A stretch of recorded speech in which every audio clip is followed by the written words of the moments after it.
Au nom du Père et du Fils et du Saint-Esprit. Amen. Viens, Esprit de sainteté, viens, Esprit de lumière, viens, Esprit de feu, viens nous embraser. Évangile de Jésus-Christ selon saint Luc. Un jour de sabbat, Jésus était entré dans la synagogue et enseignait.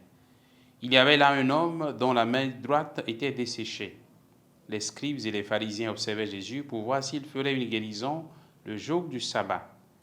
Ils auraient ainsi un motif pour l'accuser. Mais lui connaissait leur raisonnement et il dit à l'homme qui avait la main desséchée, « Lève-toi et tiens-toi debout, là au milieu. » L'homme se dressa et se tint debout. Jésus leur dit, « Je vous le demande, est-il permis le jour du sabbat de faire le bien ou de faire le mal, de sauver une vie ou de la perdre ?» Alors, promenant son regard sur eux tous, il dit à l'homme, « Étends la main. » Il le fit, et sa main redevint normale. Quant à eux, ils furent remplis de fureur, et ils discutaient entre eux sur ce qu'ils feraient à Jésus. Acclamons la parole de Dieu. Louange à toi, Seigneur Jésus. Bien, chers frères et sœurs en Christ, nous sommes aujourd'hui le 11 septembre, lundi 11 septembre. La date du 11 septembre nous rappelle la mort de milliers de personnes aux États-Unis d'Amérique lors d'un attentat. Ce n'est qu'un triste anniversaire.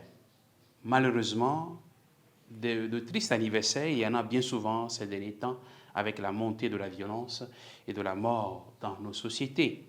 Violence provoquée par la haine raciale, la haine basée sur l'ethnie, l'idéologie religieuse et que sais-je encore. L'évangile de ce jour nous parle de la violence et du projet de mort orchestré contre Jésus, pour la simple raison qu'il a guéri un malade le jour du sabbat. Comme quoi, l'idéologie religieuse ou la radicalisation peut faire dire à Dieu tout et n'importe quoi. En ce temps de grande violence, que faisons-nous pour faire grandir le bien dans nos cœurs et dans ceux des autres? Sommes-nous des accusateurs de nos frères et sœurs? Ou bien avons-nous des pensées de bien à leur égard?